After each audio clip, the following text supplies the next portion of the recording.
Let me tell you, if you told me a year ago that a single wet footprint would turn into a neighborhood war, I would have laughed in your face and poured another cup of coffee.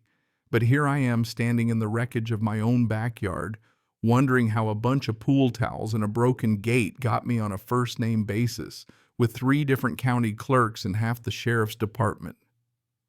Yeah, that happened. It all started so stupidly innocent Monday morning just after sunrise. I was checking the pool, admiring how the sun lights up the red rocks, feeling like life finally slowed down for once. Until I spotted it, a single barefoot print right there by the deep end, aimed straight at my house. And let me tell you, nobody but me or Grandpa even sets foot back there unless the raccoons learn to use the keypad overnight. At first I brushed it off, maybe condensation, desert nights are cold, you know. But then I find this off-brand juice bottle, a cheap towel, and my pool net, dripping wet by the patio. And I'm thinking, did I get blackout robbed by the world's cleanest burglar? So I text my buddy Jace. Nope, he hasn't been out in weeks. Asked my grandparents if they'd invited someone over. Grandpa Henry barks, "We don't invite people for coffee, let alone a swim," which is true, especially since he's been hard of hearing and more likely to greet a stranger with his old Remington than a handshake. Next day, the pool net's out skimmer basket freshly loaded and my locked keypad still untouched except for the back gate where the padlock looks like someone took a metal file to it. I get that cold crawl up my spine, so I set up a camera hidden in the wind chimes, motion activated, just to prove to myself I'm not losing it. By Thursday, it's not just footprints. There are more towels, snack wrappers the pump's been monkeyed with. Someone is using my pool like it's a public bathhouse and not even trying to hide it. Friday morning, I checked the camera and nearly dropped my coffee. There's Karen Landon, the local HOA president, prancing through my backyard like she's on vacation. Sunglasses, floral robe, 2 friends in toe teens doing cannonballs off my diving board. I listen as she tells her friends, "Nobody uses this pool anyway. We're doing them a favor." And I just sit there slack-jawed, realizing this is way past neighborly overreach. This is trespassing straight up. So I show Grandpa the footage. He doesn't even blink, just asks if it was that woman with the HOA haircut. He'd seen her car parked by the wash trail and just figured she was snooping. He tells me to leave the gate unlocked tomorrow and says he'll handle it. That Saturday, I get home from work and find the backyard looking like it hosted a frat party. Flip chairs, abandoned towels, cooler, leaking LaCroix, and 1 pink gym bag by the trellis. Grandpa's on the porch, stone-faced. Turns out he waited till they came back, sat outside in the shade with his shotgun across his lap, and the second Karen and her crowd broke in. Again he stood up, racked the shotgun, and yelled, "Stop right there," sent them all scattering, one kid straight into the hedge, Karen swearing lawsuits and psycho hillbillies with weapons as she ran. Classic. The kicker. That gym bag inside Karen's keys, an iPhone, and an HOA brochure with her name on it. Like she left a calling card. I barely finished laughing when the cops show up called by, you guessed it, Karen, reporting a weapons threat. 2 deputies come in cool as can be, and once they see the footage, hear the story, and realize Karen basically led a field trip onto private property, the younger one just whistles and says that complicates her story. They file their report and warn me she might still press charges. Grandpa mutters, "Maybe I'll wear my medal next time, see if that speeds things up." Monday I get certified mail. Karen herself is suing us for emotional distress, reckless endangerment, unlawful threats, the whole 9 yards. In her handwriting she scrawls, "This behavior is unacceptable in our community," as if her HOA rules suddenly extended over my 6 acres. I call Allison, our lawyer. She's a bulldog, drinks espresso straight from the pot, and actually grins at subpoenas. She says, "We're countering, don't talk to Karen, don't engage, just document everything." You know what I mean? The next days are a parade of insanity. Someone jimmies the gate again. HOA compliance lady knocks clipboard in hand, telling me there's a verbal agreement for shared access dating back to 2018. My uncle's dead, by the way.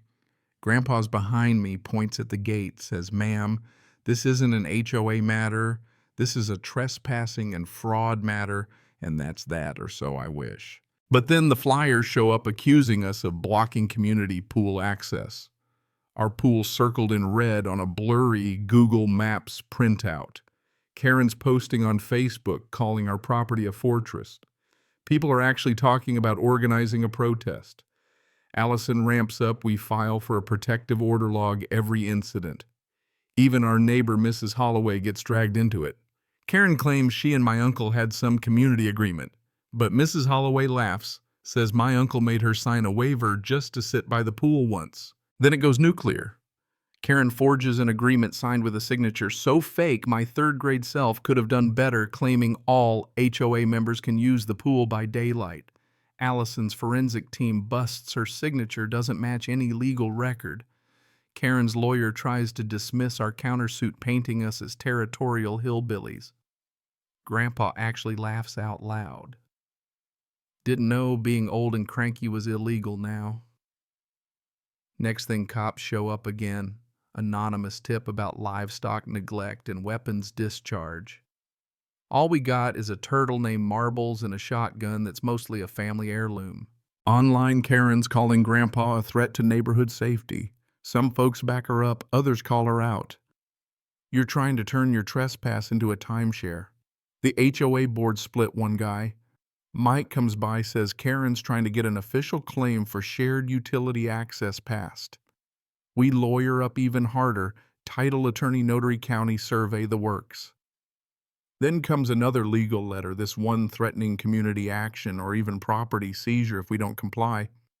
Grandpa just grins, says, let them try. I'll be waiting in my lawn chair. Of course, Karen isn't finished. Teenagers try hopping the fence at night. Grandpa flips on the floodlights and sends them running. One drops. His phone lock screen is a photo of Karen and her dog. We file cease and desists, send security footage to the board. Karen finally drops her civil suit but tries to press criminal charges, claiming Grandpa brandished a weapon and I ran unlawful surveillance. We have to go to criminal court. That day, Grandpa puts on his blazer and pins. If they want to call me a hillbilly, let them see the medals, too. Allison, cool as ice, presents every scrap of evidence, the map, the surveys, the footage of Karen breaking in, laughing by the pool, then screaming when Grandpa appears. A teenage witness even admits Karen said it was fine and they had permission. The judge tosses the case, calls our evidence credible, recognizes the trespassing, and makes it clear Karen's Victim Act didn't hold water. Outside, Grandpa looks into the news camera and says, "She broke into our property, lied about it, and tried to play the victim." That don't fly where I come from. Word gets out Karen is booted from the HOA board in an emergency vote. The HOA issues a public statement, and suddenly all the folks who hated her brand of rule come out of the woodwork. We countersue and win $38,000 plus a 5-year restraining order. Grandpa puts up a new sign, private property. Trespassers will be photographed, recorded, and laughed at in court. Karen tries to settle, tries to move, but nobody wants her in their HOA after her name hits the news. Funny thing, people start showing up to thank us. Rob and Lydia from next door drop by with a bottle of wine, share stories about how Karen fined them for decorative inconsistency, meaning Lydia's stepping stones. They hand us an old photo of the property before the HOA even existed. Grandpa grins. Didn't need their permission, then sure as hell don't now. There are still little acts of revenge. A mailbox gets spray painted, some threatening notes, but nothing sticks. Grandpa replaces the box with one made of steel, paints it blood red. Bennett trespassing ends here. 3 months later, things finally settle. Silver palms. HOA rewrites the rules so nobody like Karen can ever pull this again. There's talk of dissolving the whole thing, but at the very least, now it's all by vote. Grandpa and I build out the ranch-covered patio, new flagpole, weekend BBQs. One afternoon, a kid asks to see the shotgun. Grandpa says, "Only if your folks are good with it, and only if you don't trespass again." Gets a laugh from everyone. Last surprise, turns out Karen's lawyer is under investigation for submitting false documents. The fallout just keeps coming. Some nights, as the sun sets over the red rocks, Grandpa and I sit on the porch pool, shimmering coyotes yipping in the distance, and I realize this fight wasn't just about water and fences. It was about standing up, drawing a line, and showing folks you don't need anyone's permission to defend what's rightfully yours. So let me ask you, when's the last time you had to stand up to a bully, even when the system tried to back them up? Where's the line between neighborly and nosy justice and overreach? Let's hear your story down in the comments. If you've ever tangled with an HOA or just a wannabe Karen, share your war stories, and hey, don't let anyone take what's yours without a fight.